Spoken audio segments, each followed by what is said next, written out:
What's up guys, इस video में मैं आपको jQuery स्टार्टिंग से लेके एंड तक सिखाऊंगा सिर्फ एक वीडियो में। अगर आप लोगों को jQuery की चीट शीट चाहिए इस वीडियो के साथ तो अभी इस वीडियो को लाइक कर दीजिए। गाइज jQuery एक बहुत ही कमाल की जावास्क्रिप्ट लाइब्रेरी है और मैं आप लोगों को बताने के लिए बेताब हूँ कि क्या जादुई चीज ये jQuery बन सकती है आपके फ्रंट एंड प्रोजेक्ट्स के लिए। सो यार, अगर आप लोगों ने इस वीडियो को अभी तक लाइक नहीं किया तो इस वीडियो को लाइक कर दीजिए एंड आई प्रॉमिस मैं आप लोगों को jQuery की चीट शीट दे दूंगा। गाइज इस ट्यूटोरियल के साथ मैं विजुअल स्टूडियो कोड को यूज करूंगा। ये एक बहुत ही कमाल की जनरल पर्पस आईडी है, ओपन सोर्स है, माइक्रोसॉफ्ट की तरफ से है। और यार, अगर आप लोगों को VS कोड का ट्यूटोरियल चाहिए तो भी मुझे बता देना, मैं आप लोगों को VS कोड का ट्यूटोरियल बना के भी दे दूंगा अगर आप लोगों ने नीचे कमेंट कर दिया तो। इस jQuery को सीखने के लिए आप लोगों को HTML, CSS और जावास्क्रिप्ट अच्छे से आनी चाहिए, ऐसा लोग बोलते हैं। लेकिन मेरा मानना ये है कि अगर आप लोगों को थोड़ी सी भी HTML, CSS या जावास्क्रिप्ट आती है तो आप लोग jQuery के साथ स्टार्ट हो सकते हैं और आप पैरेलली HTML, CSS और जावास्क्रिप्ट भी सीख सकते हैं। हमें कभी भी प्री रिक्विजिट्स की वजह से कोई भी वीडियो या फिर कोई भी कोर्स या फिर कोई भी टेक्नोलॉजी आप लोग सीख रहे हैं वो नहीं छोड़नी चाहिए, क्योंकि यार आप लोगों के पास 10 रीजन और होंगे इस वीडियो को ना देखने के, jQuery को ना सीखने के, सक्सेसफुल ना बनने के। मैं आप लोगों से ये कहूंगा कि आप लोग jQuery सीख सकते हैं,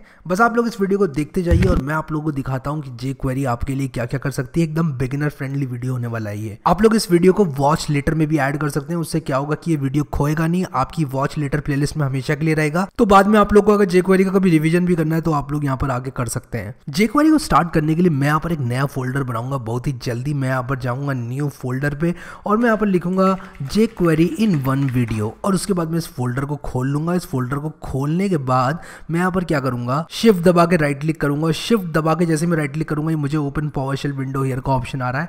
मैं यहाँ पर कोड डॉट लिख दूंगा। इससे क्या होगा, मेरा विजुअल स्टूडियो कोड इस फोल्डर के अंदर खुल जाएगा। अगर आप लोग को नहीं पता ये काम कैसे करते हैं तो मैं आप लोगों से कहूंगा कि आप लोग जाएं गूगल पे और गूगल पे जाने के बाद आप लोग विजुअल स्टूडियो कोड को डाउनलोड कर लें। सिंपली आप लोगों को क्या करना है, लिखना है विजुअल स्टूडियो कोड डाउनलोड और उसके बाद आप लोगों को सिंपली क्या करना है, विजुअल स्टूडियो को डाउनलोड कर लेना है। अगर आप लोग मैक में तो मैक के लिए, लिनक्स में तो लिनक्स के लिए, अगर आप लोग विंडोज़ में मेरी तरह तो आप लोग विंडोज़ के लिए डाउनलोड कर सकते हैं।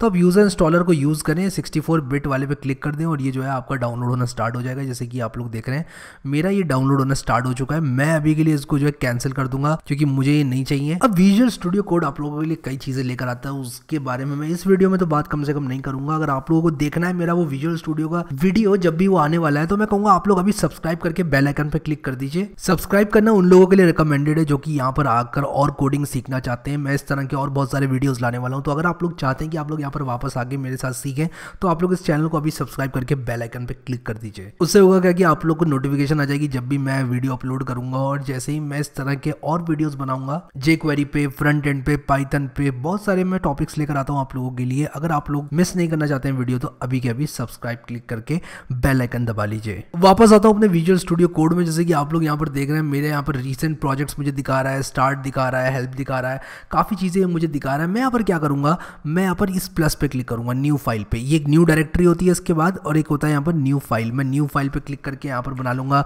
index.html नाम की फाइल। index.html नाम की यहाँ पे फाइल बना लूँगा। तो यार विजुअल स्टूडियो कोड में हम लोगों ने यहाँ पर एक फाइल तो बना ली है, लेकिन इस फाइल के बनाने के साथ साथ मैं बात करना चाहूँगा jQuery के बारे में थोड़ी सी। jQuery एक right less do more JavaScript library है, जिसका मतलब ये है कि आप लिखो कम करो ज़्यादा। तो अगर मैं यहाँ पर सर्च भी करता हूँ jQuery, और मैंने यार स्पेलिंग थोड़ी सी गलत कर दी है, ज्वेलरी ले रहा है, मुझे jQuery लिखना था। और jQuery जैसे मैं इसको करेक्ट करूँगा तो यहाँ पर jQuery की वेबसाइट खुल जाएगी। ये jQuery की वेबसाइट है और यहाँ से आप लोग को सारी की सारी ऑफिशियल चीज़ें मिलेंगी। मैं थोड़ा सा अभी के लिए बड़ा कर लेता हूँ इस विंडो को, और यहाँ पर आप लोग देखो ये बता रहा है jQuery के बारे में, लेकिन आप लोग टेंशन बिल्कुल मत लेना, मैं आप लोगों को सारी चीज़ें jQuery के बारे में बताऊंगा। अब यहाँ पर ये क्या करता है, jQuery है क्या चीज़, ये सिंप्लीफाई करता है जावास्क्रिप्ट की प्रोग्रामिंग को। यानी कि जावास्क्रिप्ट में जो फंक्शन लिखे हुए हैं आपके, उनको और अच्छा करके ये देता है।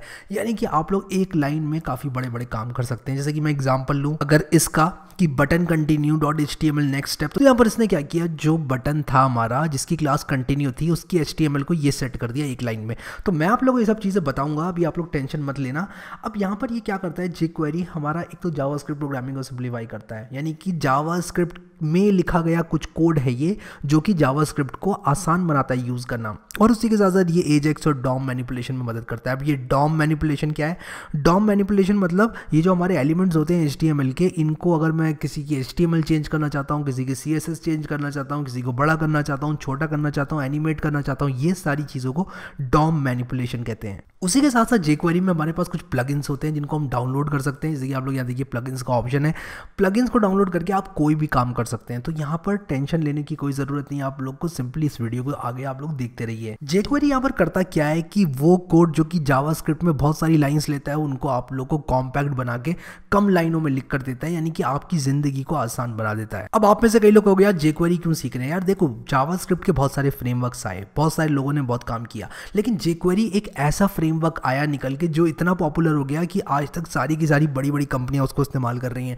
जैसे कि Google, Microsoft, IBM, Netflix, Facebook, इन जैसी कंपनियां जो है jQuery को इंस्टॉल करके यूज़ कर रही हैं। अब आपका सबसे पहला सवाल कि यार jQuery को डाउनलोड कैसे करेंगे, तो मैं आप लोगों को बताता हूँ।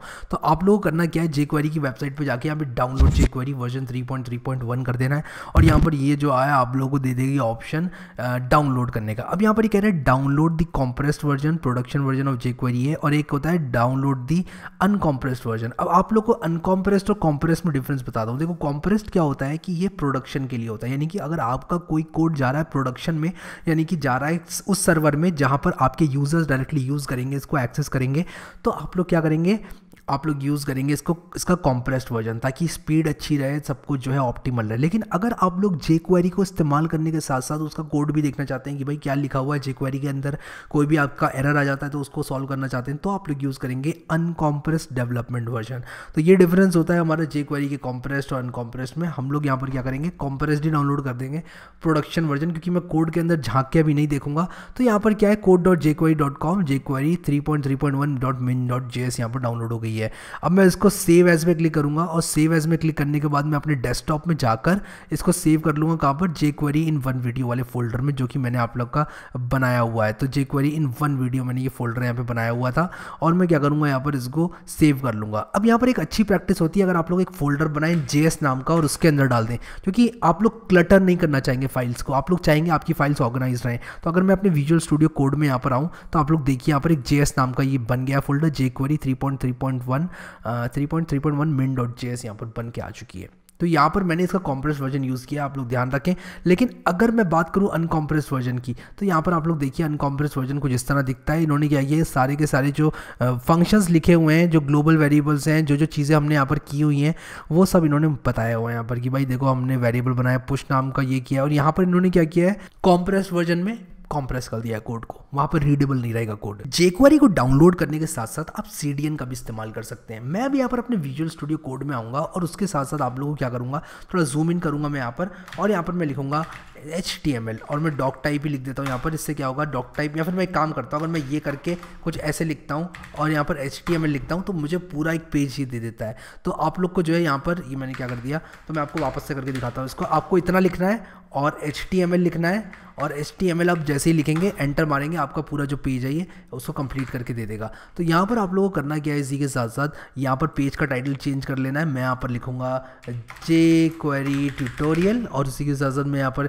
इन्होंने स्क्रिप्ट src = main.js किया है, मैं क्या करूँगा, लिखूँगा js/jQuery, और ये देखो इसने मुझे यहाँ पर सजेशन भी दे दिया, jQuery 3.3.1 min.js। तो ये काफ़ी आसान बना देता है ज़िंदगी को विजुअल स्टूडियो कोड। अब यहाँ पर मैंने क्या किया है, इसको स्क्रिप्ट को इंक्लूड कर लिया। CSS अभी मेरे पास कुछ है नहीं इंक्लूड करने की, इसलिए मैं इसको मिटा दूंगा लाइन को, और यहाँ पर jQuery ट्यूटोरियल मैंने यहाँ पर लिख दिया है। अब मैं यहाँ पर क्या करूँगा, मैं यहाँ पर लिख दूंगा this is my body, Ctrl+S से सेव करूँगा, और उसी के साथ साथ मैं यहाँ पर क्या करूँगा, क्रोम की सहायता से इस index.html फाइल को खोल लूँगा। अब आप में से कई लोग कहोगे कैसे खोलना है, मैं यहाँ पर बताता हूँ। आप लोग इस पर राइट क्लिक करिए, और यहाँ पर आप लोग रिवील इन एक्सप्लोरर पे क्लिक कीजिए। इससे क्या होगा, आपकी ये जो आपकी डायरेक्टरी है जहाँ पर ये फाइल है वो खुल जाएगी।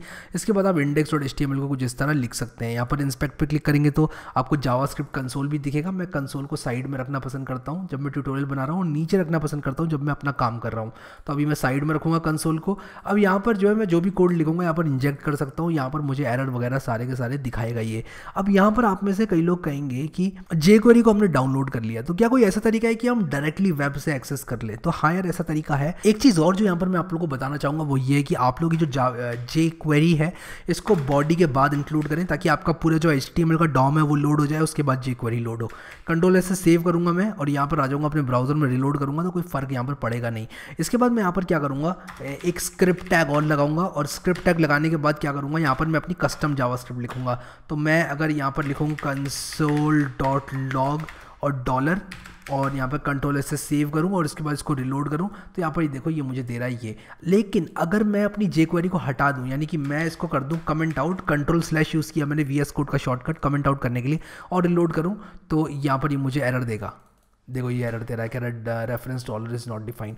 तो यहाँ पर आपको jQuery को इंक्लूड करना पड़ेगा, तभी डॉलर काम करेगा, क्योंकि डॉलर होता है jQuery का शॉर्टकट। चलो ये हो गई एक बात।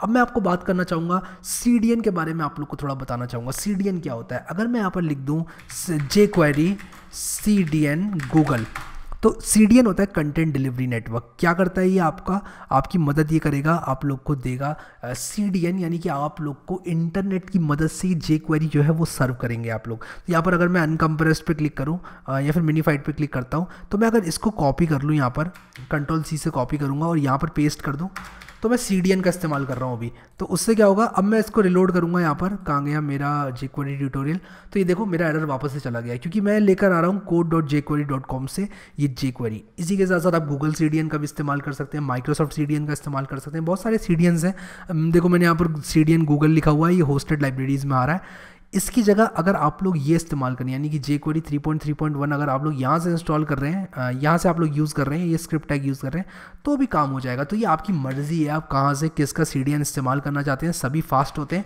तो यहाँ पर मैं कंपैरिजन्स कुछ नहीं करना चाहूँगा, बस इतना बताना चाहूँगा कि आप लोग के पास ऑप्शन हैं, आप लोग जो है इस्तेमाल कर सकते हैं कोई सा भी। अभी के लिए मैं क्या करूँगा, ये CDN को कमेंट आउट कर दूँगा और मैं अपना जो मैंने डाउनलोड की हुई है jQuery, इसको इस्तेमाल करूँगा। रिलोड करता हूँ, देखता हूँ सब कुछ अच्छा है कि नहीं, सब कुछ बढ़िया है, यहाँ पर मुझे कोई एरर नहीं मिल रहा है। तो आ जाओ अब बात करते हैं jQuery के सिंटैक्स के बारे में, कि यार ये jQuery का सिंटैक्स है कैसा और किस तरह जो है jQuery का सिंटैक्स हमको मदद करेगा। मैं यहाँ पर क्या करूँगा, अपनी विंडो को इस तरह दो में स्प्लिट कर लूँगा, और दो में स्प्लिट करने के बाद मैं यहाँ पर क्या करूँगा, jQuery का थोड़ा सा कोड लिखूँगा। तो jQuery का जो सिंटैक्स होता है वो होता है डॉलर। डॉलर का मतलब होता है jQuery।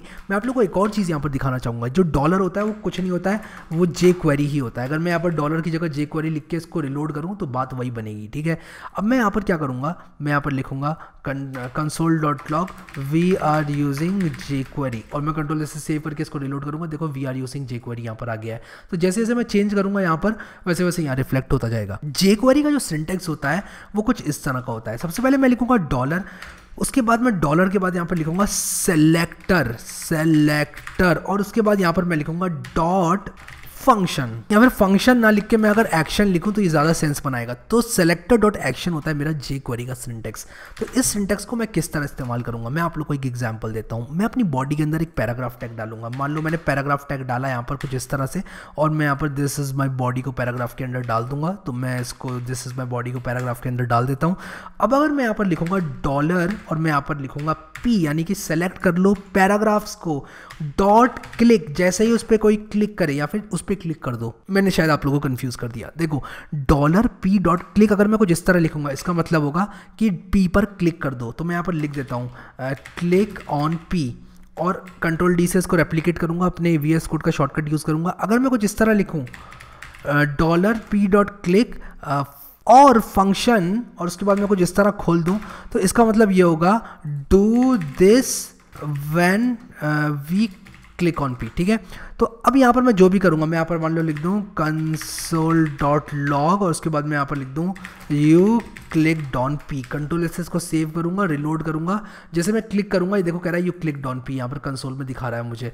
और उसी के साथ साथ यहाँ पर ये वाला जो लाइन ऑफ कोड है वो क्या करेगा, क्लिक कर देगा P पर। तो मैं इसको रिलोड करूँगा वापस से, और आप लोग को थोड़ा सा भी समझा देता हूँ कि क्या मैंने यहाँ पर लिखा। देखो जो jQuery का सिंटैक्स होता है वो होता है सेलेक्टर डॉट एक्शन, यानी कि डॉलर का मतलब होता है jQuery सेलेक्टर डॉट एक्शन। इससे क्या होता है, डॉट एक्शन करने से वो एक्शन हो जाता है। जैसे कि अगर मैं ये लाइन नंबर 18 को एग्जीक्यूट करूंगा, ये क्या करेगा, पी पे क्लिक कर देगा। तो चाहे आप पी पर क्लिक करें या इस कोड को रन करें, बात एकदम बराबर है। लेकिन इसी का सिमिलर सिंटैक्स जो कि लाइन नंबर 19 में आप लोगों को दिखाई दे रहा है, वो थोड़ा सा यहाँ पर अलग काम करता है। वो कहता है कि अगर कोई पी पर क्लिक करे तो ये फंक्शन रन कर दो, ये वाला फंक्शन। और उस फंक्शन के अंदर मैंने क्या लिखा है, console.log you clicked on p, यानी कि कोई भी अगर ऐसा करता है तो यू क्लिक्ड ऑन पी को कंसोल पे पेस्ट कर दो। और आप लोग देखो यहाँ पर जैसे ही मैं क्लिक करता हूँ उस पर, मुझे ये दिख रहा है यू क्लिक्ड ऑन पी। उसी के साथ साथ मैं यहाँ पर क्या कर सकता हूँ, जैसे इस पर कोई क्लिक करे मैं इसको हाइड कर सकता हूँ। तो मैं इसको हाइड करने के लिए क्या करूँगा, मैं लिखूंगा डॉलर, फिर मैं सेलेक्ट कर लूँगा इसको पी सेलेक्टर यूज़ करके, और उसके बाद मैं यहाँ पर लिख दूंगा हाइड भी jQuery का फंक्शन होता है। कंट्रोल एस से सेव करूँगा, इसको रिलोड करूँगा, जैसे ही मैं इस पर क्लिक करूँगा ये हाइड हो जाएगा। देखो ये हाइड हो गया जैसे ही मैंने इस पर क्लिक किया। तो उसी के साथ साथ मैं यहाँ पर हाइड के साथ साथ और क्या यूज़ कर सकता हूँ, दिस डॉट हाइड यूज़ कर सकता हूँ। अब आप लोगों को इसका क्या मतलब है, मान लो मेरे पास यहाँ पर कुछ 5-6 पैराग्राफ से, मैं यहाँ पर 1 2 3 4 लिखता हूँ, 4 पैराग्राफ से मेरे यहाँ पर। अब अगर मैं यहाँ पर इसको रिलोड करूँ, मैं किसी भी एक पे क्लिक करूँगा यहाँ पर, एक मिनट में ज़रा इसको हाइड वाले को यहाँ पर अनकमेंट कर देता हूँ। तो मैं इनमें से किसी भी एक पे अगर क्लिक करूँगा तो सारे हाइड हो जाएंगे। लेकिन मैं चाहता हूँ कि जिस पर क्लिक किया गया है उसी को हाइड करो। तब मैं क्या करूँगा, तब सिंपली मैं क्या करूँगा, मैं इसको ज़रा कमेंट आउट कर देता हूँ पी डॉट क्लिक को। तो हमारे अभी फंक्शन के अंदर क्या है, मैं ये कह रहा हूँ कि कोई भी पी पे क्लिक करे तो उस पी को हाइड कर दो। तो मैं कहूँगा डॉलर दिस डॉट हाइड, यानी कि जिस पर क्लिक हुआ है उसको हाइड कर दो। रिलोड करूँगा यहाँ पर, जिस पे क्लिक करूँगा वो हाइड हो गया। देखो 3 पे क्लिक किया 3 हाइड हो गया, 1 पे करूँगा 1 हाइड हो गया, 4 पे क्लिक करूँगा 4 हाइड हो गया, 2 पे क्लिक करूँगा 2 हाइड हो गया। तो इस तरह हम लोग दिस को भी एज अ सेलेक्टर इस्तेमाल कर सकते हैं। ये मैं यहाँ पर आप लोग को बताना चाहता था।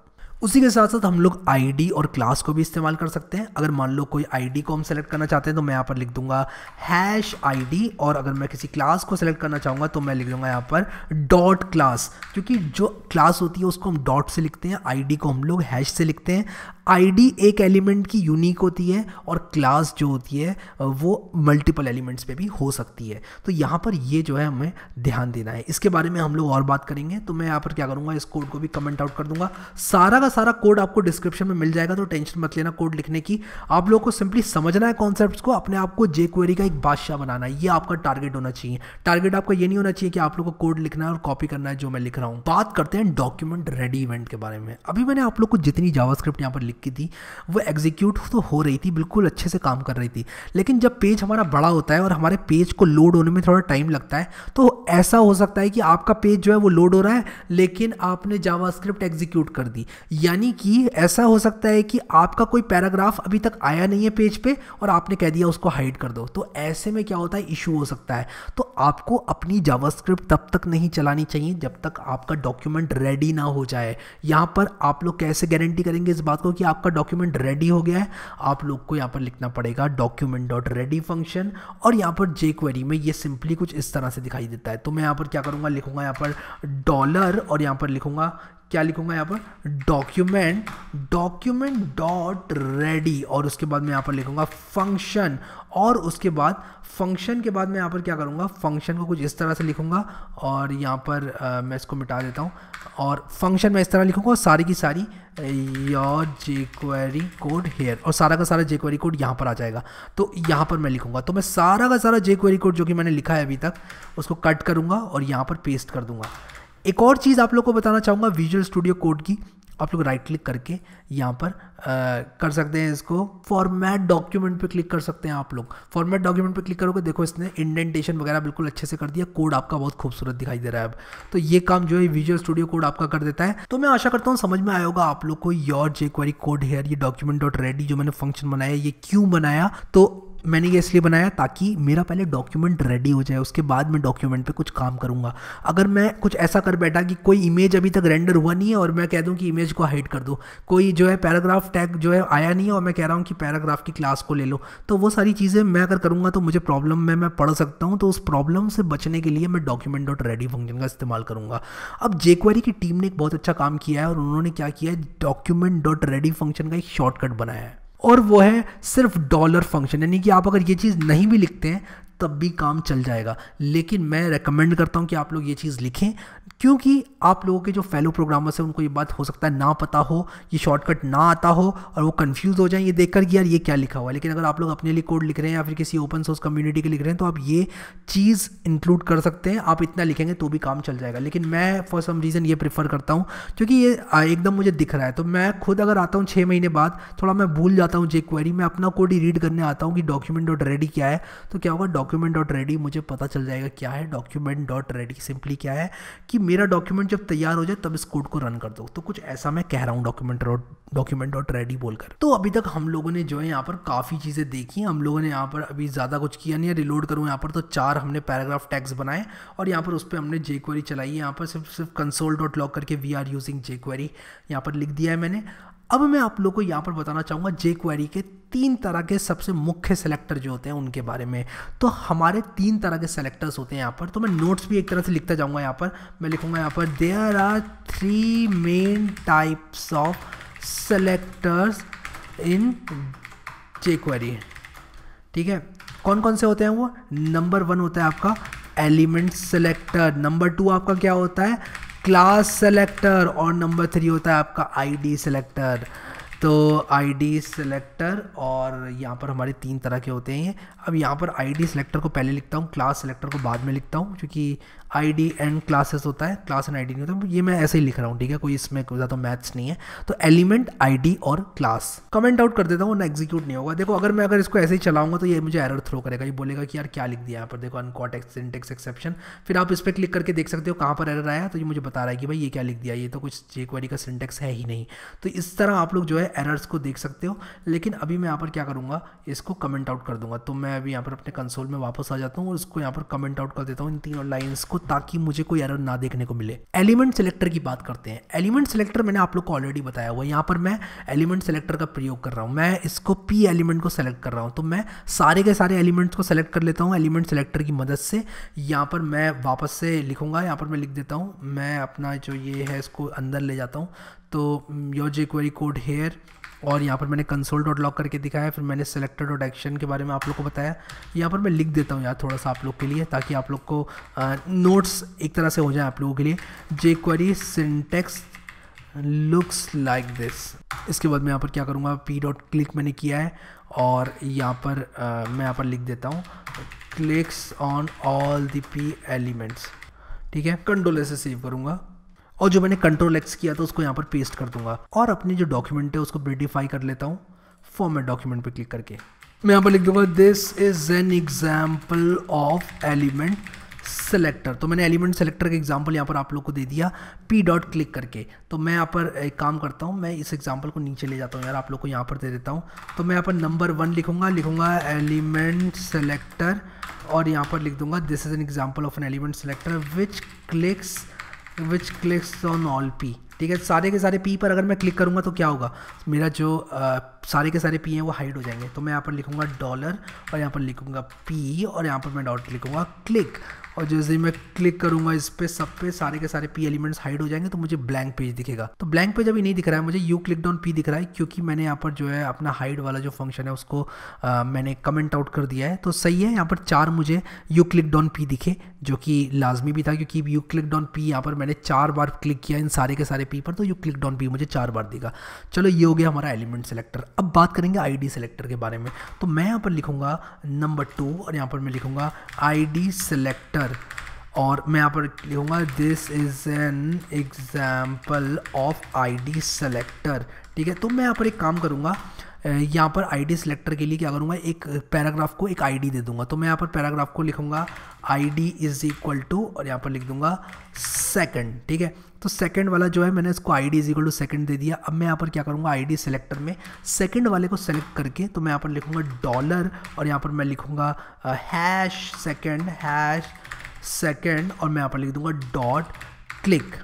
ठीक है, और मैं यहाँ पर एक चीज़ और करना चाहूँगा, जैसे ही जो मेरा क्लिक वाला फंक्शन है, जैसे ही क्लिक करता है कोई पी पर, तब मैं यहाँ पर क्या करूँगा, यू क्लिक्ड ऑन पी लिखूँगा और उसी के साथ साथ मैं क्या करूँगा, दिस डॉट आई डी भी प्रिंट कर दूँगा। तो मैं उसकी this dot H T M L को प्रिंट कर देता हूँ। तो उससे क्या होगा, this dot H T M L को प्रिंट करने से उसके अंदर का H T M L content भी प्रिंट हो जाएगा। देखते हैं काम कर रहा है कि नहीं। मैंने रिलोड किया, यहाँ पर ये देखो। मैं क्या करूँगा, जैसे ही कोई क्लिक करेगा मेरे पैराग्राफ पर तो मैं यू क्लिक ऑन पी लिखूंगा और उसी के साथ साथ मैं क्या करूँगा, उस एलिमेंट को भी प्रिंट कर दूंगा, यानी कि दिस को भी प्रिंट कर दूंगा। अब यहाँ पर देखो, जैसे ही मैं यहाँ पर पी डॉट क्लिक कर रहा हूँ, मैं इसको यहाँ पर कमेंट आउट कर दूंगा क्योंकि यहाँ पर मैं ऑलरेडी क्लिक कर रहा हूँ। तो मैं भी सिर्फ सेकंड वाले पे क्लिक करूँगा। तो अब मैं इसको जैसे रिलोड करूँगा तो सेकंड वाला एलिमेंट मुझे यहाँ पर दिख जाएगा। देखो ये कह रहा है यू क्लिक ऑन पी और इस एलिमेंट पे आपने क्लिक किया। तो यहाँ पर मैंने जो है सेकंड वाले एलिमेंट पे क्लिक किया था, हैश सेकंड डॉट क्लिक। तो मैंने यहाँ पर यूज़ किया आईडी सेलेक्टर का। मैं क्लास सेलेक्टर का भी इस्तेमाल कर सकता हूँ। मैं आप लोगों को दिखाता हूँ वो कैसे काम करता है। तो मैं यहाँ पर क्या करूँगा, इसको ज़रा सा रेप्लिकेट कर लूँगा यहाँ पर और 3 लिखकर मैं यहाँ पर लिखूँगा क्लास सेलेक्टर। तो क्लास सेलेक्टर जैसे ही मैं यहाँ पर लिखूँगा, मैं यहाँ पर क्या करूँगा, डॉट और यहाँ पर डॉट ऑड लिख दूंगा एक क्लास, और मैं यहाँ पर 1 और 3 को ऑड नामक क्लास दे दूंगा। तो मैं यहाँ पर लिखूंगा class is equal to odd और उसी के साथ साथ मैं ये class is equal to odd को क्लिक कर दूंगा अपने थर्ड वाले एलिमेंट के अंदर भी। तो इससे क्या होगा, मेरा जो फर्स्ट और थर्ड है उसमें ऑड नामक क्लास आ जाएगी। मैं यहाँ पर क्लिक कर रहा था अपने सेकंड एलिमेंट पे, उसको कमेंट आउट कर दूंगा। अभी मैं सिर्फ ऑड एलिमेंट्स पे क्लिक कर रहा हूँ और देखना क्या होगा। ऑड एलिमेंट्स पे क्लिक करूंगा तो रिलोड करता हूँ इसको। देखो ये कह रहा है कि आपने पहले वाले पे क्लिक किया और थर्ड वाले पे क्लिक किया। तो मैंने यहाँ पर क्या किया, क्लास सेलेक्टर का इस्तेमाल किया और मैंने क्लास सेलेक्टर को इस्तेमाल करके क्या किया, उन एलिमेंट्स पे क्लिक किया जो कि ऑड थे, ऑड नामक क्लास देकर उनको। तो मैं आशा करता हूं कि आप लोगों को समझ में आ गए होंगे ये सेलेक्टर्स कि किस तरह आप लोग को सेलेक्ट करना है। पूरी jQuery सिर्फ यही है, आप लोगों को सेलेक्टर्स को उठाना है, सेलेक्ट करना है एलिमेंट्स को चतुराई के साथ, और थोड़ी थोड़ी जावास्क्रिप्ट यूज़ करना है और डॉक्यूमेंटेशन को यूज़ करना है। यानी कि गूगल सर्च करके निकालना है कि हाइड कैसे करते हैं, ये कैसे करते हैं, वो कैसे करते हैं, माउस ओवर कैसे करते हैं, होवर कैसे करते हैं, वो सारी चीज़ें आपको नेट से मिल जाएंगी। लेकिन जैसे जैसे आप लोग काम करते जाएंगे jQuery पे, आपको और चीज़ें आसान लगती जाएंगी और आप लोगों के लिए jQuery की कोडिंग और आसान होती जाएगी। मैं आप लोग को कुछ और मिसलेनियस सेलेक्टर्स के बारे में भी बताता हूँ। तो मैं यहाँ पर लिख दूंगा अदर सेलेक्टर्स और मैं यहाँ पर अदर सेलेक्टर्स में आप लोग को दिखाता हूँ। अगर मैं $* कर देता हूँ, तो अगर मैं कुछ ऐसे कर देता हूँ $*.click, तो ये क्या करेगा, ये करेगा, मैं लिख देता हूँ clicks on all the elements, ठीक है। और मैं यहाँ पर इसको जैसे रिलोड करूँगा, ये देखो इसने सारे एलिमेंट्स पे क्लिक कर दिया है।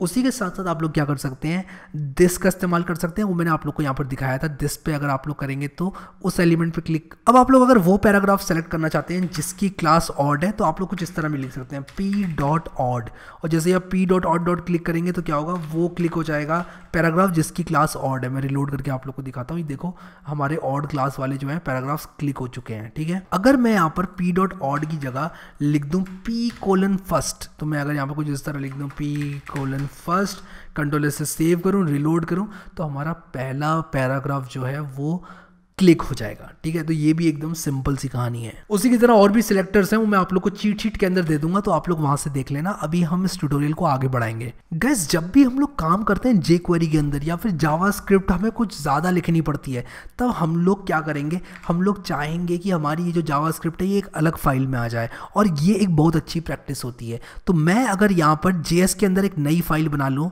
और इसके अंदर मैं लिख दूँ my jQuery, ठीक है, my jQuery, मैं कुछ इस तरह से लिख दूँ .js, तो मैंने एक एक्सटर्नल JS फाइल बना ली है। मैं क्या करूँगा, इसके अंदर जितनी भी जावास्क्रिप्ट मैंने लिखी हुई है ना, उसको कट करके यहाँ पर ले जाऊँगा my jQuery.js में और कंट्रोल से सेव कर दूँगा। उसी के साथ साथ मैं यहाँ पर क्या करूँगा, मैं यहाँ पर इसको स्क्रिप्ट जो है इसको हटाकर इंक्लूड कर दूँगा अपनी ये वाली फाइल भी my jQuery.js, बिल्कुल इस तरह इंक्लूड करूँगा जिस तरह मैंने ये इंक्लूड करी है। तो मैं यहाँ पर क्या करूँगा, js/my jQuery लिखूँगा। तो जैसे मैं my लिखूँगा, ये देखो मुझे सजेशन दे दिया विजुअल स्टूडियो कोड ने। थैंक यू यार विजुअल स्टूडियो कोड, तुमने मेरी ये टाइपिंग बचा दी। मुझे लिखना पड़ता my jQuery.js। कंट्रोल से सेव करूँगा इसको और रिलोड करूँगा, तो देखो ये बिल्कुल उसी तरह काम करेगा जैसे पहले काम कर रहा था। तो अगर मैं इसको इंक्लूड ना करूँ, मान लो नहीं करता इंक्लूड मैं इसको, तो ऑब्वियस सी बात है यार ये एरर थ्रो करेगा यहाँ पर। एरर थ्रो नहीं करेगा, मेरा जो jQuery है वो मैंने नहीं लिखी है तो वो नहीं आएगी, यहाँ पर कुछ एक्शन नहीं होगा, मैं क्लिक क्लाक करूँगा यहाँ पर तो मैं इसको इंक्लूड करना चाहता हूँ तो यहाँ पर देखो इसको मैंने इंक्लूड कर दिया है। तो ये एक अच्छी प्रैक्टिस इसलिए मानी जाती है क्योंकि मैं यहाँ पर क्या कर रहा हूँ, मैं सारी की सारी चीज़ एक जावास्क्रिप्ट फाइल में लिख रहा हूँ और मुझे यहाँ पर काफ़ी फ़ायदे मिलेंगे। मैं लिंटर इस्तेमाल कर सकता हूँ विजुअल स्टूडियो कोड का, मैं उसके बारे में ज़्यादा यहाँ बात नहीं करना चाहूँगा। सिंपली अगर मेरा सिंटेक्स कुछ गलत हो जाता है तो मुझे यहाँ पर बताएगा, अच्छी सिंटेक्स हाईलाइटिंग होगी। HTML में जावास्क्रिप्ट को मर्ज करके अगर मैं काम करूँ तो वो थोड़ा सा उतना अच्छा नहीं रहेगा जितना मैं जावास्क्रिप्ट फाइल में अलग से काम करूं। और फिर ये जावास्क्रिप्ट फाइल में फंक्शंस लिखकर मैं डिस्ट्रीब्यूट भी कर सकता हूं उसको, तो मल्टीपल फायदे हो जाते हैं। इसलिए मैंने ये एक्सटर्नल जावास्क्रिप्ट फाइल बनाई है और मेरा जो HTML डॉक्यूमेंट है वो एकदम क्लीन दिखेगा यहाँ पर। तो अभी यहाँ पर मैं क्या करूँगा, इसको थोड़ा सा हेड को ऐसे कर दूंगा, हेड के बाद एक स्पेस दूंगा, बॉडी के बाद एक स्पेस दूंगा और सारी की सारी जो यहाँ पर मेरी फाइल्स हैं वो मैं करूँगा। अब यहाँ पर मैंने आप लोग को एग्जाम्पल दिया था CDN का, तो इसलिए इसको मिटा नहीं रहा हूँ मैं, ताकि आप लोग के पास रहे। मुझे कोड वैसे भी देना है आप लोगों को। और राइट क्लिक करके फॉर्मेट डॉक्यूमेंट तो आप लोग कर ही सकते हैं, यहाँ पर भी और यहाँ पर भी कर सकते हैं यार फॉर्मेट डॉक्यूमेंट। तो जैसे इसको अच्छा लगेगा उस हिसाब से ये फॉर्मेटिंग करके आप लोग को दे देगा। तो आप लोग जो है आराम से खुश रहना, इसको फॉर्मेट करके हम काम करेंगे अपनी jQuery के अंदर, myjQuery.js में। तो यहाँ जो मैं चेंज करूँगा वो मुझे वहाँ पर दिखता जाएगा। जैसे मैंने यहाँ पर console.log अगर लिख दिया, आई am in a new file now, और इसको कंट्रोल से सेव किया, सेमीकोलन लगाना आप लोग ना भूलें। तो मैं रिलोड करूँगा, यहाँ पर ये कह रहा है आई am in a new file now, ठीक है। तो ये पहले क्यों आया, क्योंकि ये document.ready के बाहर था। तो हमेशा अच्छी प्रैक्टिस होती है document.ready के अंदर लिखना इन सब चीज़ों को। तो मैं यहाँ पर रिलोड करूँगा तो ये पहले आ गया, I am in a new file now, we are using jQuery। बहुत बढ़िया। एक रिवीजन करा देता हूँ फटाक से जो मैंने बात करी। मैंने जब बोला सेलेक्टर डॉट एक्शन तो क्या होगा, वो एक्शन ले लेगा। लेकिन अगर एक्शन के अंदर मैं एक फंक्शन डाल दूंगा तो वो क्या करेगा, वो फंक्शन को एग्जीक्यूट करेगा जैसे ही वो एक्शन होता है। फॉर एग्जाम्पल अगर मैं लिखता हूँ यहाँ पर $p.click, कुछ इस तरह लिखता हूँ, कुछ इस तरह यहाँ पर जैसे मैंने लिखा है, तो क्या करेगा, क्लिक कर देगा p पर, क्लिक ऑन p।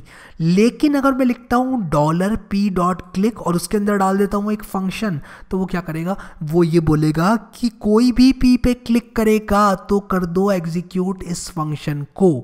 इसका मतलब ये होगा, ठीक है। तो मैं आशा करता हूँ समझ में आ गया होगा आप लोग को सेलेक्टर डॉट एक्शन और उसके बाद सेलेक्टर डॉट एक्शन के अंदर फंक्शन दिया तो उन दोनों में क्या डिफरेंस होता है। गैस चलो अब लोग बात कर लेते हैं थोड़ी सी इवेंट्स के बारे में कि इवेंट्स क्या होते हैं। और इवेंट जिसको समझ में आ गया उसने समझ लो jQuery को जो है ख़त्म कर दिया, उसने jQuery को सही से समझ लिया। कोई भी इंटरेक्शन जो कि एक आपकी वेबसाइट का विजिटर करता है आपकी वेबसाइट के साथ, उसको इवेंट कहते हैं। इवेंट क्या हो सकता है, क्लिक इवेंट हो सकता है। क्लिक के साथ साथ वो क्या कर सकता है, वो डबल क्लिक कर सकता है, वो जो है होवर कर सकता है। कोई भी काम आपका यूज़र जो करता है आपकी वेबसाइट के साथ, उसको हम लोग कहते हैं इवेंट। अब इवेंट के एग्जाम्पल यहाँ पे जैसे कि मैंने आप लोगों को बताया, एक एलिमेंट के ऊपर माउस को लेकर जाना, या फिर किसी रेडियो बटन को सेलेक्ट करना, या फिर किसी चेक बॉक्स को चेक कर देना, उसी के साथ किसी भी एलिमेंट पे डबल क्लिक कर देना, या फिर इस तरह के जो भी इवेंट्स हैं उन्हें हम कहते हैं इवेंट। जावास्क्रिप्ट में इवेंट कहते हैं और jQuery में भी उसको हम इवेंट ही बोलते हैं। अब यहाँ पर jQuery के पास इवेंट को हैंडल करने का एक बहुत अच्छा तरीका होता है, बहुत अच्छे तरीके होते हैं इनफैक्ट। और वो तरीके क्या होते हैं वो मैं आप लोगों को अभी बताता हूँ। तो इवेंट तो आप लोगों को समझ में आ गया, कोई भी क्लिक करता है, डबल क्लिक करता है, माउस को एंटर करता है। अब यहाँ पर मैं नाम बता रहा हूँ आप लोग को इवेंट्स के। तो एक काम करते हैं, इस फाइल में आ जाते हैं अपने विजुअल स्टूडियो कोड में, और यहाँ पर हम लोगों ने अभी तक क्या किया था कि कोई भी पैराग्राफ पे क्लिक करता था तो यू क्लिक्ड ऑन p आ जाता था और वो एलिमेंट हमारा प्रिंट हो जाता था। अब मैं यहाँ पर क्या करूँगा, मैं यहाँ पर इवेंट्स लिखूंगा। तो ये हमारा document.ready का ब्लॉक है, तो मैं यहाँ पर इसको सेमीकोलन भी लगा देता हूँ। यहाँ पर हमारा document.ready जो है वो यहाँ पर खुल रहा है और यहाँ पर बंद हो रहा है, तो ये आप लोग मत भूलना। अब मैं यहाँ पर क्या करूँगा, यहाँ पर लिखूंगा इवेंट्स इन jQuery, ठीक है। अब इवेंट्स इन jQuery मैंने यहाँ पर लिख दिया। अब मैं यहाँ पर आप लोग को बताता हूँ कि इवेंट्स कितने तरह के होते हैं jQuery में। अब देखो यहाँ पर हमारे पास एक तो होता है माउस इवेंट्स। तो माउस इवेंट्स जो होते हैं हमारे वो किस तरह के होते हैं, माउस इवेंट्स हमारे होते हैं क्लिक, एक होता है हमारा डबल क्लिक, और उसी के साथ साथ एक हमारा होता है माउस एंटर, और उसी के साथ साथ होता है हमारा माउस लीव। देखो यहाँ पर ये मुझे दिखा भी रहा है। तो अगर मैं यहाँ पर माउस लीव लिखूंगा तो ये भी हमारा एक इवेंट होता है। तो mouse leave, mouse enter, double click, click, ये होते हैं हमारे माउस के इवेंट। इसके बाद होते हैं हमारे कीबोर्ड इवेंट्स। कीबोर्ड इवेंट में हमारे पास आता है सबसे पहले की प्रेस के बाद आता है की डाउन। तो कीबोर्ड इवेंट में हमारे पास होते हैं की प्रेस, की डाउन, उसी के साथ साथ हमारे पास की अप इवेंट होता है। तो की अप में यहाँ पर जो इंपॉर्टेंट इवेंट्स हैं उनको लिस्ट कर रहा हूँ। यहाँ पर मैंने माउस इवेंट्स और कीबोर्ड इवेंट्स के बारे में आप लोग को बताया। उसी के साथ साथ हमारे फॉर्म इवेंट्स भी होते हैं और हमारे डॉक्यूमेंट या विंडो के भी इवेंट्स होते हैं। फॉर्म इवेंट्स हमारे कुछ इस तरह होते हैं, उसमें आता है हमारा सबमिट, चेंज, फोकस और ब्लर। और उसी के साथ साथ अगर मैं बात करूँ डॉक्यूमेंट या फिर विंडो के इवेंट्स की, तो हमारे पास उसमें क्या क्या आता है, हमारे पास उसमें आता है, मैं इक्वल टू यहाँ पर लगा देता हूँ, हमारे पास आता है लोड, रिसाइज, स्क्रॉल और अनलोड। अब आप में से कई लोग कहोगे कि यार हैरी भाई क्या इसको याद रखना है? तो नहीं यार, इसको याद नहीं रखना है आप लोगों को, बस समझ लेना है एक बार कि कुछ इस तरह के इवेंट्स होते हैं हमारे। और ये इवेंट कौन सा इवेंट क्या करता है इसके बारे में डिटेल में पढ़ने के लिए आप लोग गूगल सर्च करेंगे तो jQuery की डॉक्यूमेंटेशन में पहुँच जाएंगे। लेकिन कुछ इवेंट्स जो है अपने मुँह से बोलते हैं कि वो क्या करते हैं, जैसे कि इवेंट, जैसे कि click, double click, mouse enter, ये सब बताते हैं कि माउस एंटर का मतलब माउस लेके गए, माउस लीव का मतलब आपने माउस निकाल लिया वहाँ से। तो ये सारी चीज़ें जो है आप लोग को बहुत क्लियर ऑलरेडी हो गई होंगी। तो चलो ये हो गया हमारा एक बात। अब यहाँ पर एक बात करते हैं हम लोग अब देखेंगे कि इसको यूज़ किस तरह करना है। तो अगर मैं आ जाऊँ अपने यहाँ पर अपने इस पेज पे और मैं यहाँ पर राइट क्लिक करके इंस्पेक्ट पे भी क्लिक कर देता हूँ, इंस्पेक्ट पे क्लिक करके मेरा कंसोल खुल जाएगा। अभी तक कंसोल में कुछ नहीं है, हमने सारे के सारे एलिमेंट्स पे क्लिक किया था। कहाँ पर किया था क्लिक? हमने डॉट क्लिक फंक्शन को हमने यहाँ पर इन्वोक किया हुआ था, तो मैंने नहीं किया, मैंने मैनुअली शायद क्लिक किया इन फंक्शंस पे। तो मैं इसको अगर रिलोड करूँगा तो ये सब नहीं आएंगे। चलो बढ़िया। अब यहाँ पर क्या है कि मुझे लाइन नंबर भी बता रहा है कि कौन से स्क्रिप्ट में कौन सी लाइन से ये कहाँ से इन्वोक हो रहा है। तो मैं इस पर क्लिक करूँगा तो उस लाइन पे पहुँच जाऊँगा। ये एक बात, ठीक है। अब यहाँ पर हम लोग क्या करेंगे, इन इवेंट्स को इस्तेमाल करेंगे। तो क्लिक हमारा एक इवेंट ही था, हमने जो पैराग्राफ डॉट क्लिक किया था, यानी कि डॉट एक्शन की बात मैंने आप लोगों से की थी, वो एक इवेंट ही तो था हमारा। अब हम क्या कर सकते हैं, यहाँ पर मैंने बोला था आप लोगों को कि हम पी डॉट क्लिक करके ये भी बोल सकते हैं कि क्लिक करने पर क्या होगा, ये बताया था मैंने आप लोगों को। मैं यहाँ पर आप लोगों को अब डबल क्लिक को हैंडल करके दिखाने वाला हूँ। मैंने यहाँ पर क्लिक को हैंडल करने के लिए तो ये फंक्शन बनाया हुआ था, मैं इसको कॉपी करूँगा यहाँ पर और यहाँ पर लेकर आऊँगा इसको डबल क्लिक, और मैं यहाँ पर क्या करूँगा, लिखूँगा dbl क्लिक। तो मैं यहाँ पर क्या करूँगा, लिखूँगा p.dbl क्लिक, रन कर दे function you double click don p। तो मैं कहूँगा आपने डबल क्लिक किया इस बार p पे। तो राइट क्लिक मैं इसको रिलोड करता हूँ और मैं इसको अगर डबल क्लिक करूँगा कुछ इस तरह, तो देखो ये कह रहा है you double click don p। तो यहाँ पर मैं डबल क्लिक करूँगा तो कह रहा है you double click don p। तो यहाँ पर जैसे ही मैं डबल क्लिक कर रहा हूँ तो मुझे यहाँ पर ये डबल क्लिक इवेंट को फायर कर रहा है और साथ में दो क्लिक इवेंट्स को भी फायर कर रहा है। तो ये चीज़ भी नोट करने लायक है। बात करते हैं माउस एंटर की। अगर मैं यहाँ पर डबल क्लिक की जगह इसको कॉपी करके माउस एंटर कर दूँ और यहाँ पर मैं लिख दूँ माउस एंटर, तो माउस एंटर इवेंट क्या करेगा, यहाँ पर मुझे बताएगा कि आप एंटर कर चुके हैं। तो मैं यहाँ पर लिख देता हूँ यू एंटर्ड और यहाँ पर कोलन लगाऊंगा और दिस को तो प्रिंट कर ही रहा हूँ मैं। तो मैं यहाँ पर अगर इसको रिलोड करूँ और जैसे ही मैं अपने माउस को लेकर जाऊँगा यहाँ पर कह रहा है यू एंटर्ड, ये देखो यहाँ पर यू एंटर्ड। जैसे ही मैं माउस लेकर जाऊँगा इन एलिमेंट्स पे, यहाँ पर ये मुझे प्रिंट करके दे रहा है यू एंटर्ड। तो ये क्या करता है, जैसे ही आप माउस को घुसाते हैं वहाँ पर, वो आपको प्रिंट करके देगा कि आप यहाँ पर आ चुके हैं, आपने यहाँ पधार लिया है। देखो यहाँ पर ये मुझे यू एंटर्ड लिख के दे रहा है जैसे ही मैं इन एलिमेंट्स पे अपने माउस को लेकर जा रहा हूँ। उसी के साथ साथ हमारा माउस लीव इवेंट होता है और माउस डाउन इवेंट भी होता है। तो आप लोग माउस लीव और माउस डाउन इवेंट को खुद आप लोग एक्सप्लोर करें, मैं आप लोगों से कहूँगा। माउस लीव कुछ नहीं करेगा, माउस लीव का मतलब आपका जो है माउस वो चला गया है, यहाँ से बाहर जा चुका है।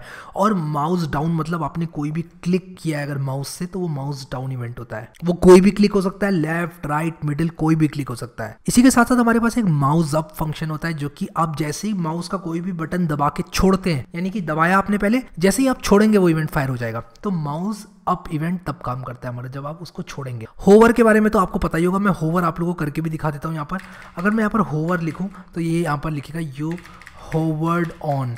तो मैं यहाँ पर एक काम करता हूँ, इसको रिलोड करूँगा और ये देखो ये कह रहा है you hovered on odd, you hovered on. ये मुझे यहाँ पर जैसे ही मैं होवर कर रहा हूँ ये मुझे बता रहा है आपने यहाँ पर होवर किया। ये जो होवर फंक्शन होता है ये दो पैरामीटर्स लेता है। पहला जो फंक्शन होता है वो तो ये होता है कि माउस एंटर। ये होवर का क्या मतलब है, माउस एंटर और माउस लीव। तो जैसे ही आप एंटर करेंगे तो जो आपका पहला वाला फंक्शन है वो इन्वोक हो जाएगा। जैसे ही आप इसमें अगर कोई दूसरा फंक्शन देंगे, जैसे कि मैं अगर मान लो यहाँ पर ये सिंटेक्स है बेसिकली, आपको कंफ्यूज होने की जरूरत नहीं है इससे। अगर मैं कॉमा लगा के यहाँ पर कुछ ऐसे लिख दूँ फंक्शन और उसके बाद मैं कुछ ऐसे करूँ और मैं यहाँ पर लिख दूँ console.log थैंक्स फॉर कमिंग, कुछ ऐसे लिख दूँ। अगर मैं कंट्रोल ऐसे सेव कर दूँ इसको, जैसे ही मैं रिलोड करूँगा ये मैं आया और ये देखो थैंक्स फॉर कमिंग कहेगा। जैसे ही मैं घुसूंगा इस पर और बाहर लेकर आऊँगा अपने एरो को, ये कहेगा thanks for coming, thanks for coming. अब इसी के साथ अगर मैं यहाँ करूँगा, ये पूरा एलिमेंट यहाँ से लेके हो गए, पूरी पट्टी एक है, तो यहाँ पर मैं लेकर आ रहा हूँ एरो, तब भी ये देखो ये सारे के सारे मेरे मेथड्स जो हैं इन्वोक हो रहे हैं।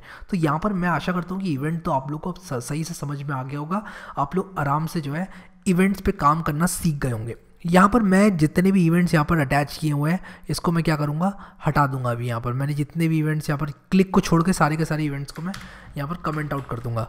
ऐसा मैं इसलिए कर रहा हूँ क्योंकि मैं अभी और काम भी करूँगा तो इनके साथ ही इंटरफेयर करेगा, इसलिए मैं यहाँ पर सिंपली क्या कर रहा हूँ, इसको कमेंट आउट कर दे रहा हूँ। अभी मैं इसको अगर रिलोड करूँ और इसके बाद रिलोड करके इस पर क्लिक करूँ तो सिर्फ क्लिक वाला इवेंट है वो अभी मेरा चल रहा है। अब बात करते हैं ऑन मेथड की। ऑन मेथड एक बहुत इंपॉर्टेंट है और ऑन मेथड को मैं इसी को मॉडिफाई करके आप लोग को दिखाऊंगा। या फिर मैं एक काम करता हूँ यार, इसको मैं कमेंट आउट कर देता हूँ और उसके बाद वापस से इसको लेकर ऑन मेथड को आप लोग को डेमोन्स्ट्रेट करता हूँ। या फिर मैं नीचे आ जाता हूँ, यहाँ पर लिख देता हूँ डेमोइंग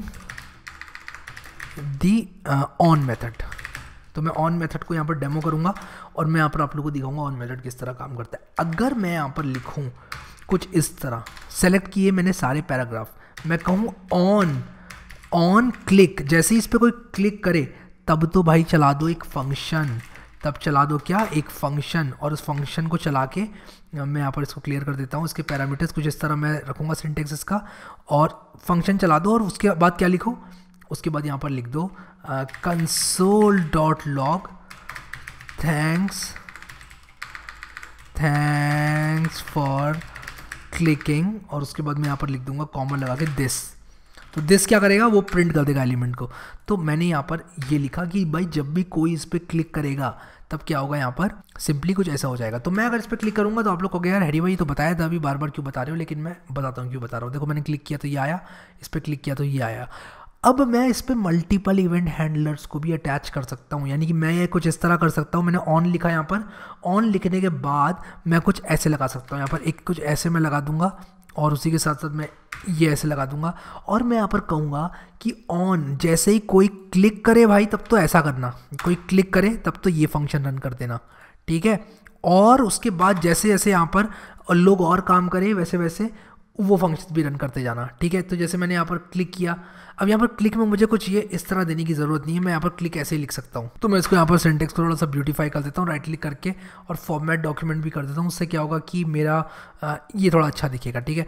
अब मैं यहाँ पर क्या कर सकता हूँ, क्लिक के साथ साथ इसमें अटैच कर सकता हूँ क्या, मैंने यहाँ पर क्लिक लिखा माउस लीव, और उसके बाद कोलन लिख के फंक्शन लिखूंगा, और यहाँ पर क्या लिखूंगा, वो फंक्शन जो भी मैं रन करना चाहता हूँ माउस लीव पर, थैंक्स फॉर, यहाँ पे कंसोल पे डॉट लॉग कर दूंगा और यहाँ पर लिख दूंगा माउस लेफ्ट, ठीक है। लीव लिख देता हूँ, तो लीव जो है वो नाम है।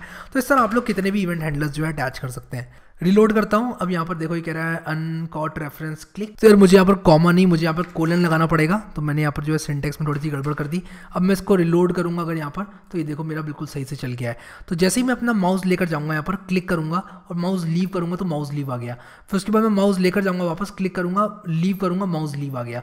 तो इस तरह मैं मल्टीपल इवेंट्स को अटैच कर सकता हूँ अपने किसी भी एक एलिमेंट से, अपने किसी भी एक सेलेक्टर से मल्टीपल एलिमेंट्स को अटैच कर सकता हूँ। तो मैं आशा करता हूँ कि आप लोग को समझ में आया होगा अच्छे से। अब मैं बताना चाहूँगा आप लोगों को हाइड और शो के बारे में, और उसके लिए मैं क्या करूँगा, एक नया डिव टैग बनाऊंगा यहाँ पर, क्योंकि मैंने जो है सिर्फ ये 4 पैराग्राफ के साथ काफ़ी कुछ कर दिया।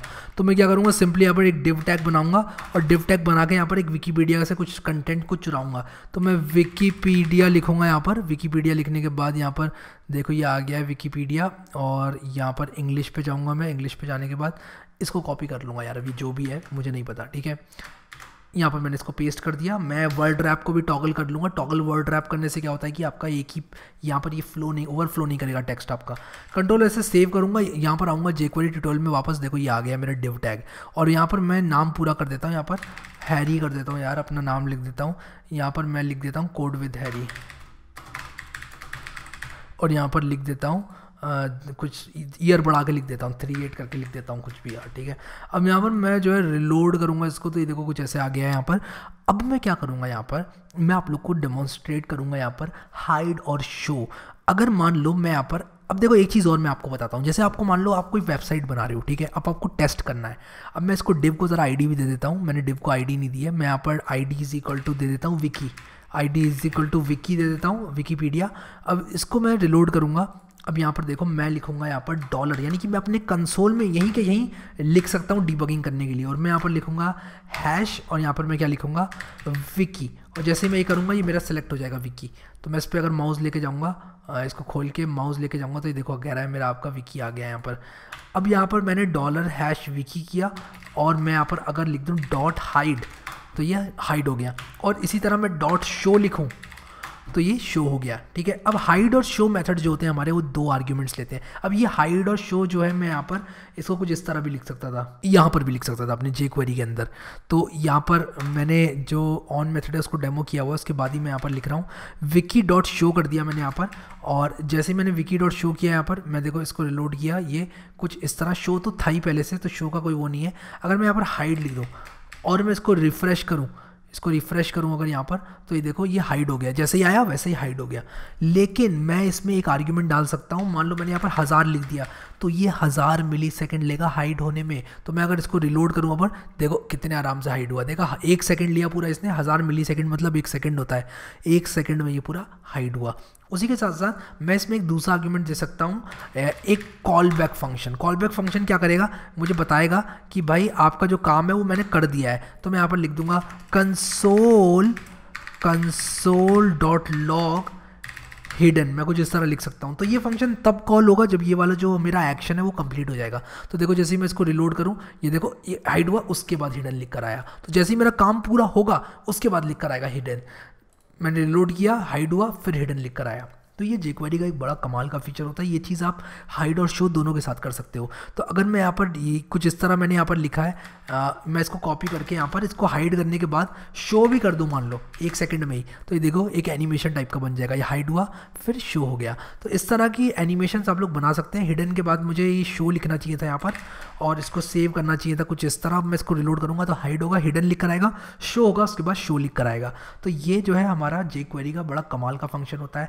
अब यहाँ पर मैं एक काम और कर सकता हूँ, मैं यहाँ पर क्या कर सकता हूँ, एक बटन बना सकता हूँ। तो मैं एक काम करते हैं बटन बना देता हूँ और मैं यहाँ पर बटन बना के क्या करूँगा, लिखूँगा टॉगल नाउ। ठीक है, टॉगल नाउ करूँगा और यहाँ पर मैं इसकी आईडी दे दूँगा, आईडी इज इक्वल टू कर दूँगा, मैं इसकी क्या लिखूँ BUT कर दूँगा। तो ID is equal to BUT मैंने यहाँ पर करी है। मैं अब कहूँगा कि कोई भी BUT पे अगर क्लिक करे तो मैं एक काम करता हूँ, लिखूँगा, मैं इसको यहाँ से हटा देता हूँ, मैं इसको कमेंट आउट कर दूँगा। मैं यहाँ पर एक नया फ्रेश कोड लिखूँगा। मैं कहूँगा कि भाई jQuery कोई भी अगर मेरी BUT वाली आईडी में क्लिक करे यानी कि डॉट क्लिक, तब चला देना तुम फंक्शन, क्या चलाओगे फंक्शन, यहाँ पर जो मेरा विकी है डॉट टॉगल। टॉगल क्या होता है, अगर हाइड है तो शो कर दो, शो है तो हाइड कर दो, उसे कहते हैं टॉगल। और इसके अंदर मैं 1000 दे दूँगा। अब देखो मैं देखता हूँ चल रहा है कि नहीं चल रहा है। मैंने रिलोड किया, जैसे ही मैं इस पर क्लिक करूँगा ये देखो हाइड हुआ, क्लिक किया शो हुआ, क्लिक किया हाइड हुआ, क्लिक किया शो हुआ। तो इस तरह के एनिमेशन आप लोग बना सकते हो यार। अब कमाल की वेबसाइट्स बनाना तो बनाने से आप कुछ ही कदम दूर हो। तो यार अभी रुक जाओ, अभी काफ़ी चीज़ें हैं jQuery में, सुन लो, उसके बाद जाना और अपनी वेबसाइट बनाना और मुझे बताना कि आप लोग की वेबसाइट कैसी बनी। यहाँ पर आप लोगों को मैं एक एक्सरसाइज देना चाहूँगा, एक एक्सरसाइज से चैलेंज करना चाहूँगा आप लोगों को। एक्सरसाइज ये है कि आप लोगों को मेरे ये जो 4 फंक्शंस हैं इनको यूज़ करना है और इन चारों को यूज़ करके आप लोगों को fade in, fade out, fade toggle और फेड टू, इन दोनों चारों को यूज़ करके आप लोगों को एक प्रोग्राम बनाना है। फॉर एग्जाम्पल फेड आउट क्या करता है कि आराम से फेड आउट कर देगा, यानी कि गायब कर देगा 1 सेकंड के अंदर। ये भी 2 आर्ग्यूमेंट्स लेता है, पहला लेगा ये आपका टाइम और दूसरा लेगा ये कॉल बैक, यानी कि स्पीड और call back. Dollar selector dot fade out speed और कॉल बैक। तो मैं ये फेड आउट आपको चला के दिखा रहा हूँ, ये बाकी के बचे हुए फंक्शन है वो आपको मुझे नीचे कॉमेंट में करके दिखाना है। अभी लिख दो नीचे कॉमेंट में चैलेंज एक्सेप्टेड, हैशटैग लगा के लिखना चैलेंज एक्सेप्टेड, ताकि मुझे भी पता चले कितने लोग सीरियसली देख रहे हैं इस वीडियो को और कितने लोग टाइम पास करने के लिए आए हुए हैं। यहाँ पर जैसे ही मैंने लिखा फेड आउट, उसके बाद मैंने लिखा इसके अंदर 1000, मैं रिलोड करूंगा इसको, जैसे क्लिक करूंगा ये देखो फेड आउट हो गया, यानी कि 1 सेकंड लेगा ये गायब होने में। अगर मैं ये 1000 को 3000 कर देता हूँ, मान लो 5000 कर देता हूँ, तो ये पूरे 5 सेकंड लेगा गायब होने में। क्लिक करूंगा 5 सेकंड के अंदर गायब हो गई, तब तक धीरे धीरे देखो ये फेड आउट होता जा रहा है, ये गायब हो गया। तो इस तरह के एनिमेशन हमको बनाने की काफ़ी ज़रूरत पड़ती है, कभी कभी कई बार पड़ती है ज़रूरत। तो फेड आउट होता है हमारे पास, एक फेड टू होता है और फेड टॉगल होता है। क्या करते हैं ये थोड़ा सा क्लियर है यार, क्या करते हैं मैं चाहता हूँ कि आप लोग मुझे नीचे नीचे बताओ कमेंट में, देखता हूँ कितने लोग इसको सीरियसली लेते हैं और मुझे नीचे कमेंट करके बताते हैं। सर अब हम लोग बात करेंगे कि jQuery में स्लाइड फंक्शन क्या होता है। ये जो स्लाइड फंक्शन होता है jQuery में वो हमको मदद करता है स्लाइडिंग इफेक्ट को प्रोड्यूस करने के लिए। मैं आप लोगों को दिखाता हूँ किस तरह हम लोग जो है स्लाइडिंग कर सकते हैं यहाँ पर, यानी कि हम लोग jQuery के स्लाइडिंग के मेथड्स को यूज़ कर सकते हैं।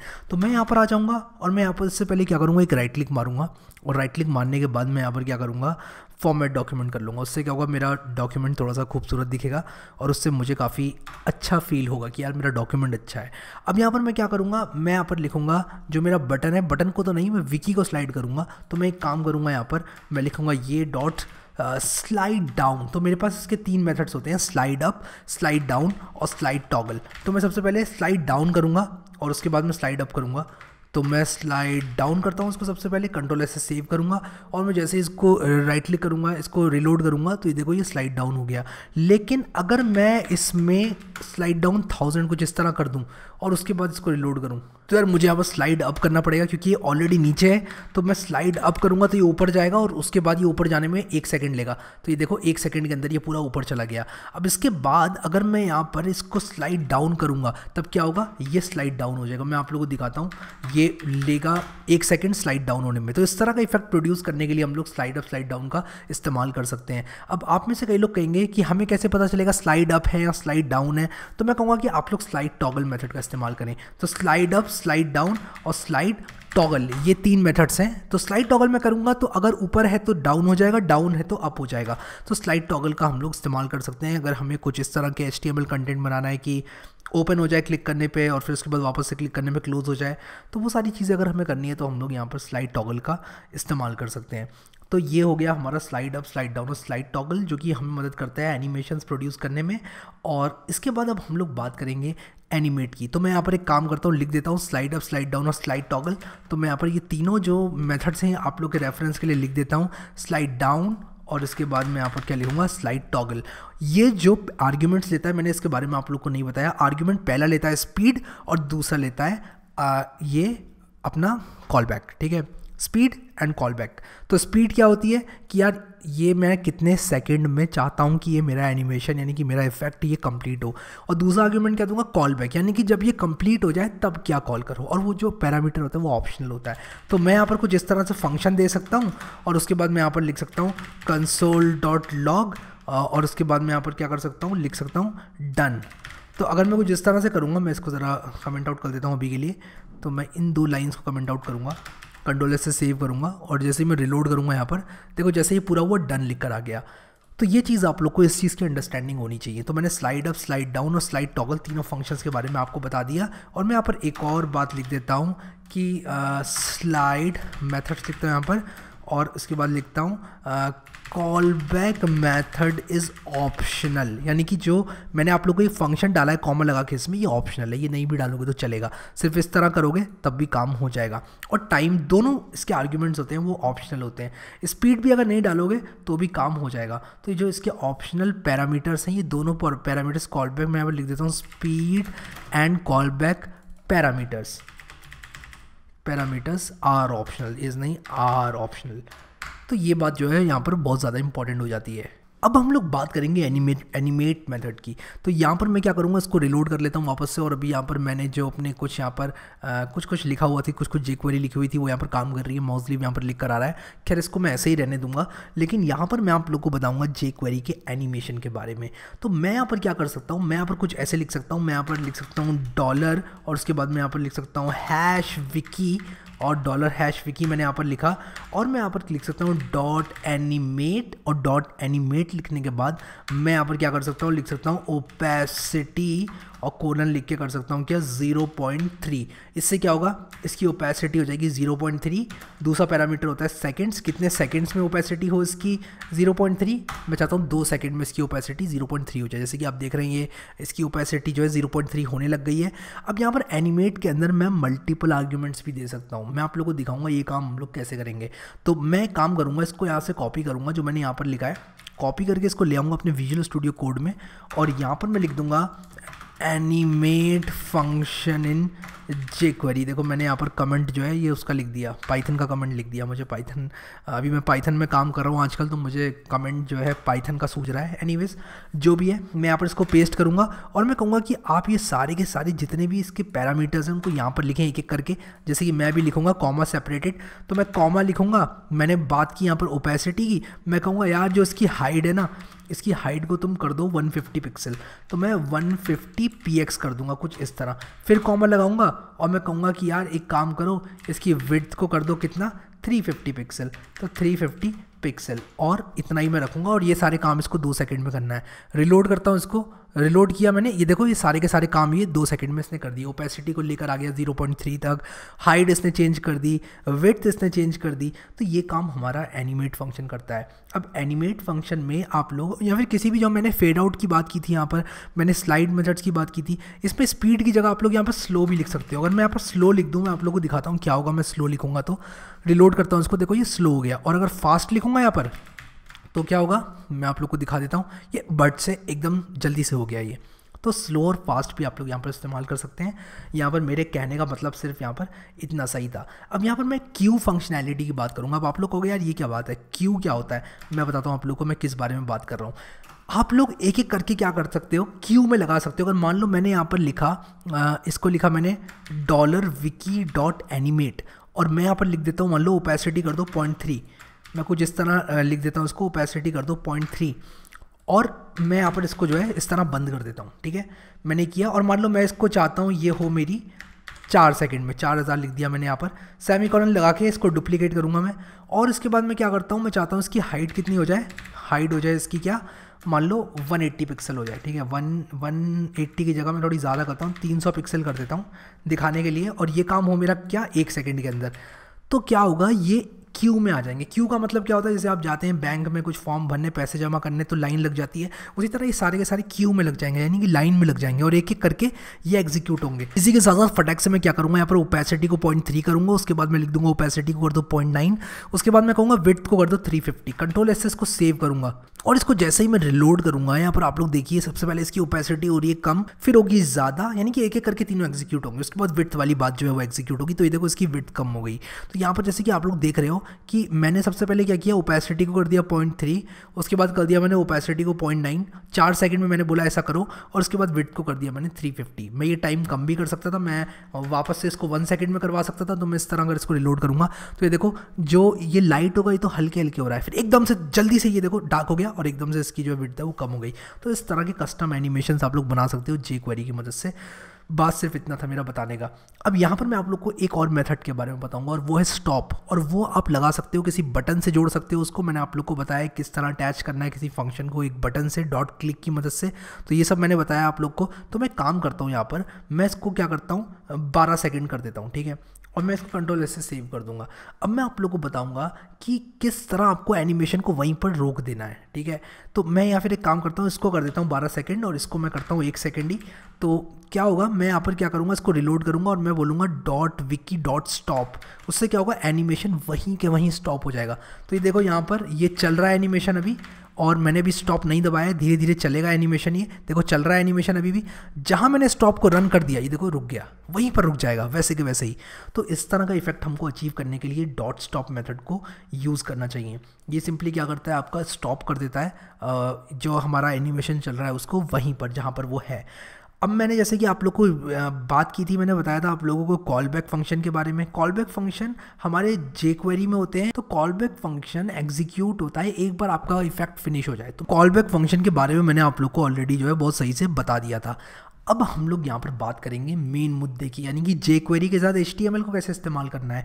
तो jQuery मैंने जैसे कि बताया था आप लोग को वीडियो स्टार्ट होते ही कि jQuery HTML की DOM मैनिपुलेशन में भी बहुत ज़्यादा मदद करता है। अब वो काम किस तरह करते हैं हम लोग, ये मैं आप लोग को बताता हूँ। मान लो मुझे इसके अंदर का टेक्स्ट लेकर आना है, जो मेरा विकी है उसके अंदर का टेक्स्ट लेकर आना है। तो मैं सिंपली #wiki.text कर दूंगा और यहाँ पर मुझे इसके अंदर का जो टेक्स्ट है वो मिल जाएगा। लेकिन अगर मान लो मैं चाहता हूँ उसका टेक्स्ट मैं कुछ सेट कर दूँ, मैं दिस इज़ हैरी सेट कर दूँ इसका टेक्स्ट, तो आप लोग देखो यहाँ पर दिस इज़ हैरी मैं लिखूँगा और ये देखो इसका text this is Harry set हो जाएगा। मैं रिलोड करूँगा यहाँ पर इसको क्योंकि मैं नहीं चाहता इसका टेक्स्ट सेट करना। तो आप सेट कर सकते हो इस तरह, यानी कि टेक्स्ट के अंदर अगर आप लोगों ने कोई आर्ग्यूमेंट दे दिया तब इसका टेक्स्ट जो है यानी कि इसके अंदर का जो टेक्स्ट है वो सेट हो जाएगा दिस इज़ हैरी। और अगर आप लोग सिर्फ इस तरह करते हो तो ये रिटर्न कर देगा आपको इसका टेक्स्ट। सिमिलरली हमारे पास HTML भी होता है। तो जिस तरह हम लोग डॉट इनर HTML करते हैं अपनी जावास्क्रिप्ट में, वहाँ हमें क्या करना है, हमें यहाँ पर HTML को जिस तरह लिखना है, यहाँ पर ये एक अच्छा एग्जांपल नहीं हुआ क्योंकि यहाँ पर HTML नहीं है। तो मैं काम करूँगा बॉडी लिखूँगा यहाँ पर, और मैंने गलत लिख दिया बॉडी की स्पेलिंग। तो अगर मैं बॉडी की HTML को लेकर आऊँ यहाँ पर, देखो इसने मुझे पूरी बॉडी की HTML दे दी है, जो मेरा बॉडी टैग था उसकी HTML यहाँ पर दे दी है। लेकिन अगर मैं बॉडी के HTML टैग को सेट करूँ, यहाँ पर लिख दूँ हैरी इज़ किंग, कुछ इस तरह लिख दूँ, और मैंने यहाँ पर जो है बंद नहीं किया स्ट्रिंग को, तो ये देखो यहाँ पर इसने बॉडी टैग की जगह हैरी इज़ किंग लिख दिया। तो मैं अगर यहाँ पर आप लोगों को दिखाऊँ एलिमेंट्स में जाकर, तो ये देखो इसने बॉडी टैग की जगह हैरी इज़ किंग लिख दिया यहाँ पर। अब ये कंफ्यूज हो गया, यहाँ पर मैंने जो स्ट्रक्चर था इसका ख़राब कर दिया HTML डॉक्यूमेंट का, तो ये एक अच्छा एग्जाम्पल नहीं था। तो मैं काम करता हूँ यहाँ पर कुछ इस तरह लिख देता हूँ, इसमें बॉडी की HTML में मैं डाल देता हूँ हैरी इज़ किंग। तो ये देखो यहाँ पर हैरी इज़ किंग आ गया। यहाँ पर हैरी की स्पेलिंग गलत है, तो मैं यहाँ पर वापस से चेंज कर दूँगा, इसकी वापस से मैं ठीक कर दूँगा इसको। ये देखो यहाँ पर जूम इन कर देता हूँ, हैरी इज़ किंग आ गया यहाँ पर, ठीक है। रीसेट कर देता हूँ जूम को। उसी के साथ साथ मैं इसको रिलोड करूँगा। तो मैंने आप लोग को अभी बताया कि HTML को अगर आपको लेकर आना है तो आप ये HTML फंक्शन का यूज़ कर सकते हो। और सेट करना है तो आप इस तरह आई एम सेटिंग HTML कुछ भी लिख सकते हो इसके अंदर, और वो सेट हो जाएगी HTML आपकी। किसी भी टैग के साथ, किसी भी सेलेक्टर के साथ आप ये काम कर सकते हो। जो हमारी फॉर्म की फील्ड्स होती हैं, लेकिन अगर मैं फॉर्म्स की बात करूं तो मैं काम करता हूं विजुअल स्टूडियो कोड में आता हूं, यहाँ पर अपने index.html में आता हूं और यहाँ पर एक फॉर्म बनाता हूं, ठीक है। फॉर्म बनाया मैंने यहाँ पर और एक इनपुट टैग बनाया, और इनपुट टैग बनाता हूँ और मैं यहाँ पर लिखता हूँ type is equal to text, और उसी के साथ साथ यहाँ पर एक काम करता हूँ इसकी ID भी दे देता हूँ इनपुट टैग की, बोलूँगा ID is equal to INP। और यहाँ पर टेक्स्ट एरिया बनाऊँगा, यहाँ पर एक टेक्स्ट एरिया, और यहाँ पर लिखूँगा ID is equal to TA, और इस तरह लिखूँगा और लिखूँगा this is your value my text area. तो मैंने एक वैल्यू डाल दी, कंट्रोल से सेव किया, इसको रिलोड करूँगा। यहाँ पर देखो यहाँ पर एक टेक्स्ट एरिया मेरा आ गया है और एक इनपुट टैग यहाँ पर आ गया है। अगर मैं यहाँ पर कुछ इस तरह करूँ, मैं यहाँ पर लिखूँ अपना TA यानी कि #TA, मैं टारगेट कर रहा हूँ इस टेक्स्ट एरिया को, और इसको डॉट वैल कर दूँ तो मुझे इसकी वैल्यू मिल जाएगी, this is your text area, ठीक है। लेकिन अगर मैं सेट करना चाहूँ सेटिंग इट टू हैरी, कुछ इस तरह लिख दूँ मान लो मैं, तो ये देखो यहाँ पर setting it to Harry change हो गया। तो किसी भी टेक्स्ट एरिया की वैल्यू को चेंज करना है तो आप क्या करें, डॉट वैल फंक्शन का यूज़ करें। आप लोग अगर यहाँ पर HTML का इस्तेमाल करोगे, यहाँ पर मान लो मैं इसको HTML का इस्तेमाल करूँ और यहाँ पर मान लो सेटिंग इट टू हैरी 3 करूँ, तो ये देखो यहाँ पर चेंज नहीं हुआ। तो हम फॉर्म फील्ड्स को जब चेंज कर रहे हैं तो डॉट वैल का इस्तेमाल करेंगे। मान लो मैं यहाँ पर डॉट INP करूँ, INP, तो HTML करूँगा तो ये नहीं हुआ। लेकिन अगर मैं यहाँ पर वैल करूँगा तो देखो यहाँ पर आ गया सेटिंग इट टू हैरी 3। तो HTML की फील्ड्स के लिए वैल यूज़ करना है। HTML कब यूज़ करना है, जब आपको HTML चेंज करनी है किसी भी टैग के अंदर की। और अगर आप लोग को सिर्फ टेक्स्ट को चेंज करना है तो आप लोग सिंपली क्या करोगे, टेक्स्ट को यूज़ करोगे, डॉट टेक्स्ट वाले फंक्शन को। तो यार ये तो एकदम आप लोग को समझ में आ गया है। अब यहाँ पर थोड़ी सी और बात कर लेते हैं रिमूव करने की किसी एलिमेंट को। मान लो मैं उड़ाना चाहता हूँ इस एलिमेंट को, तो मैं यूज़ कर सकता हूँ रिमूव फंक्शन, या फिर अगर मैं इसको खाली करना चाहता हूँ तो मैं एम्प्टी का भी इस्तेमाल कर सकता हूँ। तो डॉट एम्प्टी जो हमारा फंक्शन होता है INP.empty, वो क्या करेगा, इसको खाली कर देगा इनपुट टैग को। यानी कि इनपुट टैग के अंदर कोई भी, अगर मैंने यहाँ पर एक गलत एग्जाम्पल लिया है तो मैं काम करूँगा, यहाँ पर एग्जाम्पल ले लूँगा आपका जो मेरा डिव था, यानी विकी वाला डिव था उसको एम्प्टी करूँगा, देखो वो खाली हो गया। तो डॉट एम्प्टी फंक्शन क्या करता है, उसके अंदर के कंटेंट को खाली कर देता है। अगर मैं यहाँ पर एलिमेंट्स में आऊँ और आप लोग को विकी वाला डिव दिखाऊँ तो देखो यहाँ पर ये खाली हो चुका है, इसके अंदर कुछ नहीं है। तो मैं यहाँ पर विकी की HTML को या फिर उसके टेक्स्ट को सेट भी कर सकता हूँ। मैं यहाँ पर लिख सकता हूँ मैं यहाँ पर गलत लिख रहा हूँ यार, मैं यहाँ पर लिखूँगा you are good, और ये देखो you are good यहाँ पर आ गया। तो डॉट टेक्स्ट का आप लोग इस्तेमाल कर सकते हैं कुछ इस तरह। मैं इसको कॉपी कर लेता हूँ, यहाँ पर मुझे आप लोगों को कोड देना है तो मैं सिंपली क्या करूँगा, इसको एज कमेंट्स डाल दूँगा यहाँ पर, और ये सब हटा देता हूँ मैं, WA जो लिख कर आया है, और मैं यहाँ पर इसको हटाता जाता हूँ। और आप लोग को मुझे सिर्फ फंक्शंस देने हैं ये, और राइट क्लिक करके फॉर्मेट डॉक्यूमेंट में कर दूंगा तो डॉक्यूमेंट जो है और हमारा खूबसूरत दिखेगा। देखो ये अब अच्छा दिख रहा है। तो मैं ये सारे के सारे जो मैंने लिखा है यहाँ पर इसको कमेंट आउट कर देता हूँ, उससे क्या होगा कि अब मैं आगे लिख पाऊँगा। अब यहाँ पर मैं और क्या चीज़ें कर सकता हूँ, मैं यहाँ पर CSS सेट कर सकता हूँ किसी भी एलिमेंट की। मैंने रिमूव के बारे में नहीं बताया। मान लो मैं विकी डॉट रिमूव कर दूंगा यहाँ पर रिमूव, तो क्या होगा, वो एलिमेंट ही उड़ जाएगा। तो यहाँ पर अगर मैं जाऊँगा तो मुझे वो डिव दिखेगा ही नहीं है, वो एलिमेंट ही डिलीट कर दिया उसने मेरी डॉम से।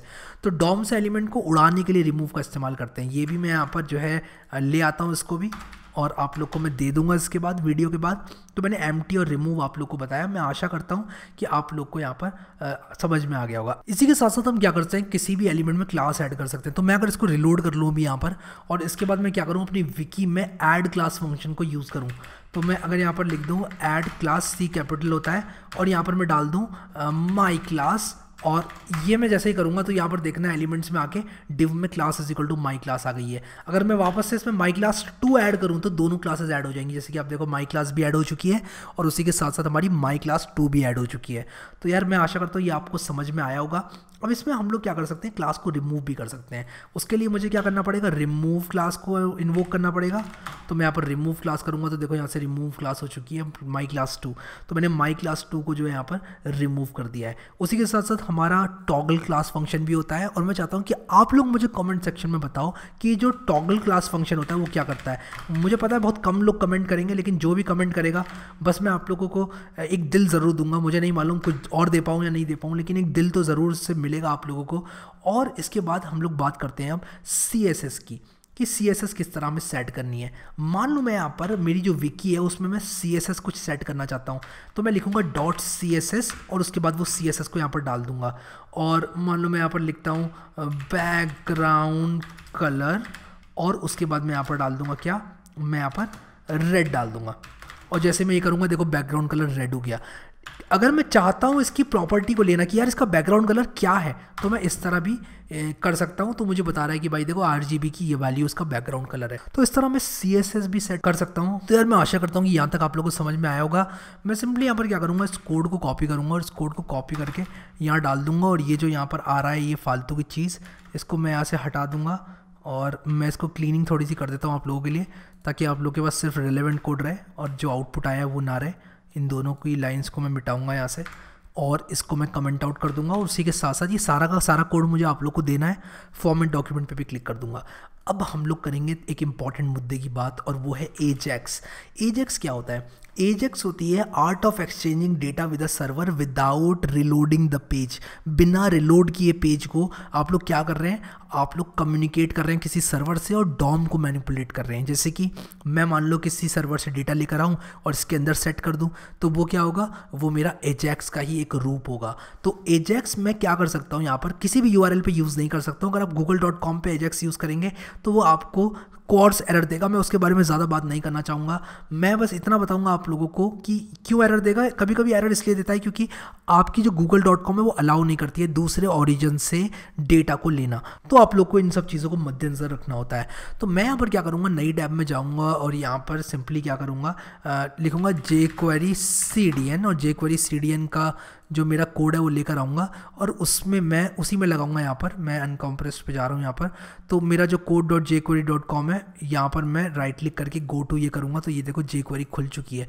मैं इस कंटेंट पे एजेक्स यूज़ करूँगा। तो पहला हमारा जो फंक्शन होता है एजेक्स का वो होता है गेट। तो एजेक्स का गेट मेथड मैं आप लोगों को बताता हूँ क्या होता है। आप लोगों को करना क्या है, मैं इसे क्लीन कर देता हूँ। आप लोगों को क्या करना है, यहाँ पर सिंपली लिखना है मैं यहाँ पर लिखूँगा $.get और उसके बाद सिंपली URL। इससे क्या होगा, मेरा URL का जो कंटेंट है वो यहाँ पर आ गया है। ठीक है, तो यहाँ पर देखो इसने यहाँ पर सब कुछ बताया है अबाउट ये, और जो उसका कंटेंट है वो यहाँ पर रिस्पॉन्स टेक्स्ट में आप लोग को यहाँ पर दिख रहा है। तो रिस्पॉन्स टेक्स्ट में आप लोगों को कंटेंट इसका जिस तरह दिख रहा है उस तरह हम लोग इसको इस्तेमाल भी कर सकते हैं। तो मैं यहाँ पर क्या कर सकता हूँ, मैं यहाँ पर इसका जो कंटेंट है उसको मैं एक कॉलबैक फंक्शन की मदद से अपने अलर्ट भी कर सकता हूँ, यानी कि अपनी स्क्रीन में ला सकता हूँ। तो मैं यहाँ पर फंक्शन लिखूँगा और यहाँ पर फंक्शन को मैं 2 आर्ग्यूमेंट दूंगा, एक तो डेटा, एक स्टेटस। और यहाँ पर मैं क्या करूँगा, इस फंक्शन के अंदर मैं लिखूँगा अलर्ट, और अलर्ट में मैं लिख दूंगा डेटा। ठीक है, इतना करता हूँ पहले मैं। इसको जैसे मैं रन करूँगा, देखो इसने सारा का सारा डेटा मुझे दे दिया है यहाँ पर अलर्ट में। और मैं यहाँ पर अलर्ट एक और चीज़ कर सकता था, और वो क्या है, स्टेटस। तो अगर मैं स्टेटस को अलर्ट करूँ तो ये सक्सेस मुझे दिखा रहा है। तो ये होता है हमारा एजेक्स का गेट फंक्शन। यहाँ पर अगर आप लोग चाहते हैं कि आप लोग ये एजेक्स सही से सीखें और एजेक्स में किस तरह हम लोग पोस्ट रिक्वेस्ट मारते हैं, अब देखो मैंने यहाँ पर सर्वर नहीं बनाया है, मैं डायरेक्टली फाइल को एक्सेस कर रहा हूँ, which is not a good practice. मैं अपने चैनल पे आप लोग को सिखाया हुआ है किस तरह बैकएंड कोड की जाती है और ये सब चीज़ों को किस तरह हम लोग वहाँ यूज़ करेंगे। तो आप लोग अगर मेरे चैनल पर जाए कोड विद हैरी पर, तो आप लोग को वहाँ पर पता चलेगा कि किस तरह हम लोग मैंने फ्लास्क की सीरीज़ बनाई है, जेंगो सिखाया हुआ है, काफ़ी चीज़ें सिखाई हैं जहाँ पर आप लोग jQuery यूज़ कर सकते हैं। इवन PHP भी मैंने आप लोग को बता रखी है। तो आप लोग सब्सक्राइब कर लें चैनल को अगर आप लोगों ने नहीं किया है अभी तक। उससे क्या होगा कि आप लोग को जो है ये सारा का सारा कंटेंट मिलता रहेगा। अब मैं यहाँ पर आप लोगों को बताऊंगा पोस्ट रिक्वेस्ट के बारे में। एक और बात यहाँ पर करना चाहूँगा, जो पोस्ट रिक्वेस्ट होती है उसमें क्या होता है कि आप कुछ डेटा को, कुछ पैरामीटर्स को पोस्ट करते हैं, तो उसका सिंटैक्स कुछ इस तरह होता है। तो आप लोग लिखेंगे $.post यानी कि jQuery.post और उसके बाद आप लोग क्या रखेंगे, URL लिख देंगे। जैसे कि मान लो यही मेरा URL है जो कि ये पोस्ट रिक्वेस्ट को हैंडल करेगा। तो मैं यहाँ पर क्या करूँगा, कॉमा लगाऊंगा, कॉमा लगा के मैं यहाँ पर इसके बाद क्या लिखूँगा, मैं यहाँ पर लिखूँगा पैरामीटर्स मेरे। तो मान लो मेरा पैरामीटर्स है नेम मान लो मेरा है यहाँ पर हैरी, और दूसरा पैरामीटर मैं क्या ले रहा हूँ, दूसरा पैरामीटर मान लो मैं चैनल ले रहा हूँ। चैनल है मेरा क्या, कोड विद हैरी, ठीक है। तो ये दो पैरामीटर्स मेरा ले रहा है यहाँ पर जो मेरी पोस्ट रिक्वेस्ट है। मैंने पोस्ट रिक्वेस्ट आपको बता रखी है और वीडियोस में। अगर आप लोग चाहते हैं इस चीज़ को डिटेल में सीखना तो मेरा कोई बैकएंड का ट्यूटोरियल आप उठा लीजिए, और आप लोग बैकएंड का ट्यूटोरियल उठाएंगे तो काफ़ी अच्छा रहेगा। तो अभी के लिए मैं यहाँ पर क्या करूँगा, सिंपली आप लोग को दिखाऊंगा कि किस तरह हम लोग जो है पोस्ट रिक्वेस्ट को मार सकते हैं। जो सिंटेक्स है वो मैं आप लोग को बताऊँगा। इसके बाद आप लोग यहाँ पर लिख दीजिए फंक्शन, और फंक्शन के अंदर आ जाएगा डेटा और स्टेटस। और इसके बाद मैं यहाँ पर क्या करूँगा, अलर्ट कर दूंगा स्टेटस। अलर्ट क्यों कर रहा हूँ मैं स्टेटस, क्योंकि अभी एरर आने वाला है, क्योंकि ये जो URL है वो ये लेता ही नहीं है रिक्वेस्ट। तो मैं यहाँ पर सिंपली इसको बंद करूँगा, और मुझे क्या चीज़ बंद करनी है, मुझे पोस्ट भी बंद करना है।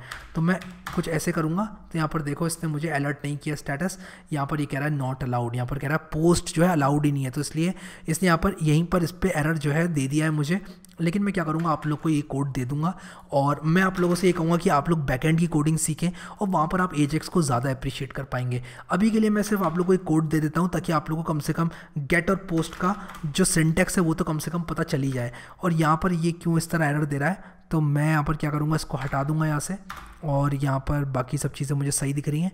मैं यहाँ पर लिख देता हूँ एजेक्स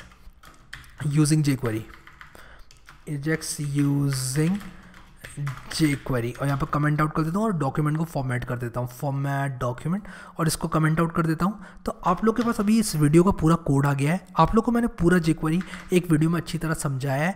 अगर आप लोग को वीडियोस देखने हैं jQuery के बारे में, जिसमें मैं आप लोग को दिखाऊंगा फॉर्म वैलिडेशन कैसे करते हैं jQuery में, jQuery की मदद से एक पूरी वेबसाइट किस तरह बनाई जाती है, वो सारी चीज़ें अगर आप लोग चाहते हैं मैं आप लोग को बताऊँ, तो आप लोग इस चैनल को कर लें सब्सक्राइब अभी के अभी।